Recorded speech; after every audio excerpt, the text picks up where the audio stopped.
지난 이야기. 어렵게 얻은 오피스텔에서 준혁과 나는 누워서 창밖을 바라보고 있었다. 가끔 남들이 보지 못하는 그것들을 보는 준혁과 오래전 이야기를 생각하는 찰나 준혁은 소름 끼치는 말을 꺼낸다. 준혁에게 보이는 그것의 형상이 창밖이 아니라 이 방에서 보이는 거라고. 준혁의 말이 떨어지자마자 나도 모르게 이불을 뒤집어썼다. 이런 겁먹은 행동을 하는 나를 배려하지도 않은 채 준혁은 계속 말을 이었다. 나도 보고 싶지 않은데 이건 진짜 기분 나쁘다. 저 사람이 지금 우리 머리 위에 매달려 있는 건가? 그런데 왜 창을 통해서만 보이지? 신기하네. 나는 이불을 뒤집어 쓴 것도 모자라 눈을 질끈 감았다. 여기서 누가 죽었나? 전에 입주자도 이걸 보았나? 그럼 그 사람도 나 같은 사람일까? 아니면 저 사람이 전에 입주자일까? 아니면... 그만해! 목이 메이는 숨소리로 나는 소리를 질렀다. 지금까지 준혁이와 지내오면서 오늘처럼 무서운 말을 들어본 적이 없는 것 같다. 오금이 저리고 등골이 모두 얼어붙는 느낌이다. 준혁아, 그만해.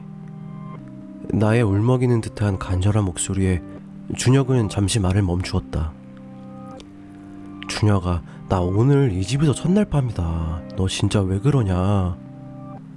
어린아이처럼 이불 속에서 눈을 질끈 감은 채 준혁에게 말을 건넸다. 우리는 서로 대화를 멈춘 채 무엇을 해야 할지 모르는 듯 했다. 그리고 준혁의 대답이 없자 잠시 동안 죽음 같은 적막감이 감돌았다. 무섭다. 오히려 더 무섭다. 왜 준혁이가 가만히 있지? 이 자식 또 나를 겁먹이려고 하는 건가? 아니면 내가 그만하라니까 그냥 있는 건가? 나는 질끈 감았던 눈을 서서히 열었다.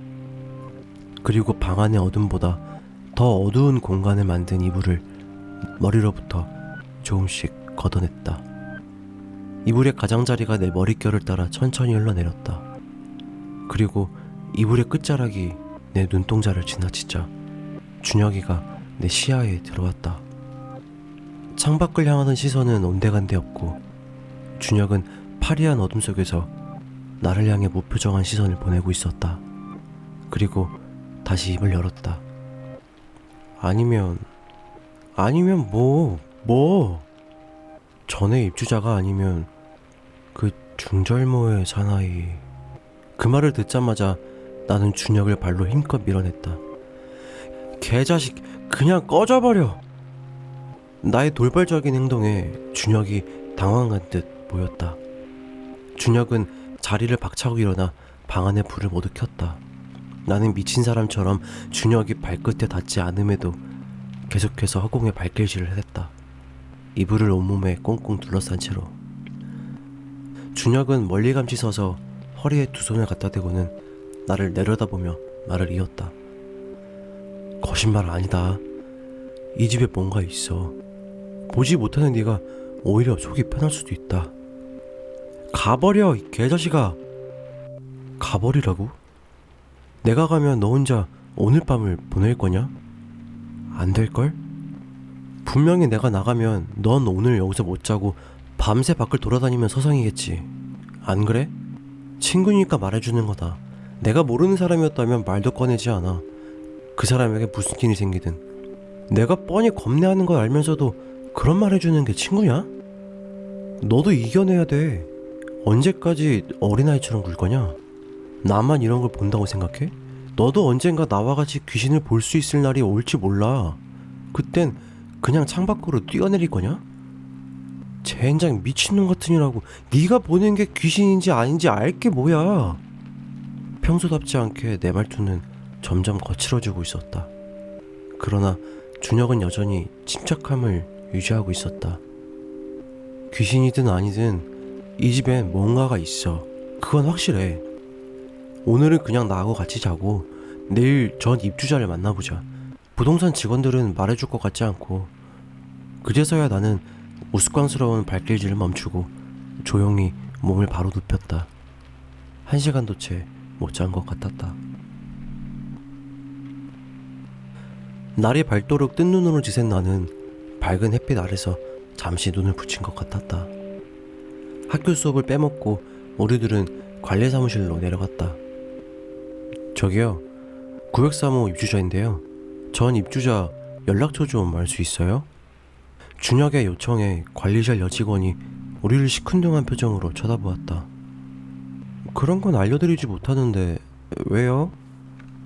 옷장 구석에 반지함을 놓고 가셨더라고요. 그걸 돌려드리려고요. 준혁은 아무런 얼굴의 표정 변화 없이 거짓말을 내뱉었다. 어쩌면 어젯밤 나에게도 저렇게 거짓말을 했을지도 모른다. 그래요? 비싼 기념 반지 같은데 빨리 돌려드리고 싶어요. 준혁의 선한 표정에서 우러나오는 거짓말을 의심하지 않는지 여직원은 시큰둥한 표정을 풀고 대답했다. 잠시만 기다리세요. 여직원은 두꺼운 장부 하나를 꺼내고 이리저리 몇 번 뒤지더니 번호 하나를 우리에게 알려주었다. 010에 땡땡땡 땡땡땡이요. 그런데 이분은 입주한 지 3개월도 안 돼 집을 비우셨네요. 단기 입주자였나봐요. 단기 입주자요? 그거 있잖아요. 보증금하고 계약기간 없이 월세 더 내고 그냥 달수로 끊어서 사는 건 말이에요. 아, 그게 단기 입주자군요. 반지함을 놓고 갈 정도로 급하게 이사 가셨나봐요. 번호를 받아 적은 준혁은 관리실을 나와 그 번호로 통화를 시도했다. 몇 번의 벨이 울리자 낯선 젊은 남자의 목소리가 준혁의 휴대폰으로부터 흘러나왔다. 여보세요? 저기 마곡 오피스텔 903호 입주자인데요. 무슨 일이시죠? 전 부동산에 다 맡겨서 나왔는데요. 저 그게 아니라 혹시 사시면서 무슨 일 없었나 해서요. 무슨 일이요? 그냥 사시면서 집안에서 이상한 일 겪지 않으셨나 해서요. 준혁의 질문에 그는 잠시 말을 멈추었다. 듣고 계세요? 준혁의 물음에 그는 뜻밖의 말을 꺼냈다. 네, 그쪽도 보셨군요. 그렇군요. 그쪽도 보신 거군요.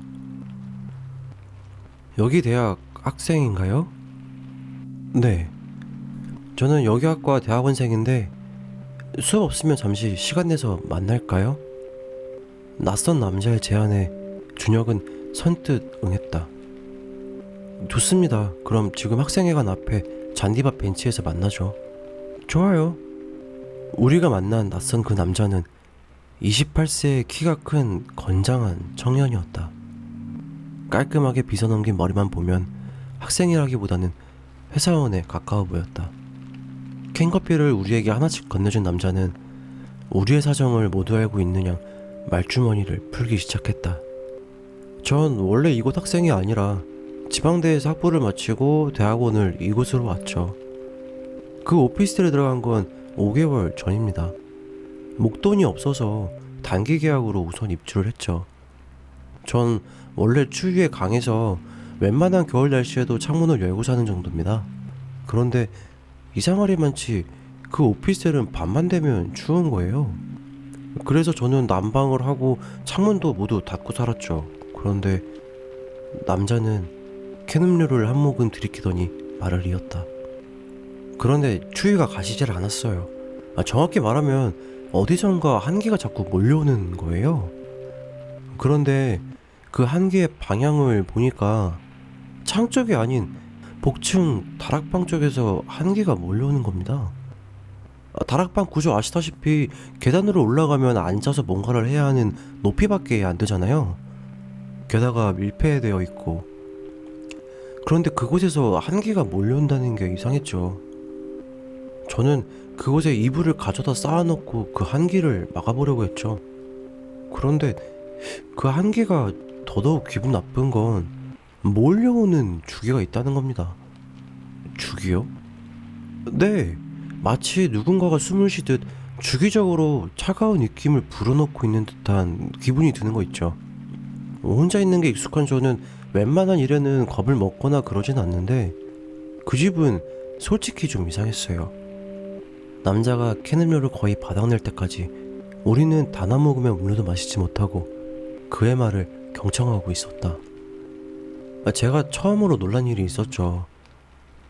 낮에 청소를 하려고 다락방 이불을 정리하는데 그 이불에 무언가에 눌린 자국이 있는 거예요.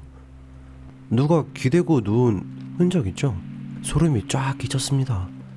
귀신이 든 사람이든 내가 모르는 누군가가 이곳에 있거나 아니면 다녀갔다는 생각에 온몸이 굳는 듯 했죠. 저는 미친 듯이 집안에 있는 모든 서랍, 옷장, 장롱 등을 열어젖혔습니다. 없어진 무언가를 찾는다는 생각도 있었지만 솔직히 누군가가 이곳 어딘가에 숨어 있을지 모른다는 생각이 더 앞섰기 때문이죠. 경비실에 CCTV라도 확인하고 싶었지만 없어진 물건도 없고 그것 외에는 누가 들어왔다는 흔적이 전혀 없는 터라 괜한 웃음거리 만들까봐 쉽사리 그러지도 못했죠. 어쩌면 아무 일도 아닐 수 있는데 자꾸 밤마다 그 기분 나쁜 한기가 떠올라 찝찝한 생각을 떨쳐버릴 수가 없었죠. 그는 갈증이 몰려오는지 거의 비어버린 캔을 연거푸 마시는 흉내를 내더니 다시 입을 열었다. 그 후로 며칠 동안 아무 일이 없길래 그냥 그렇게 그 일이 잊혀지나 싶었는데 그러던 어느 날이었어요.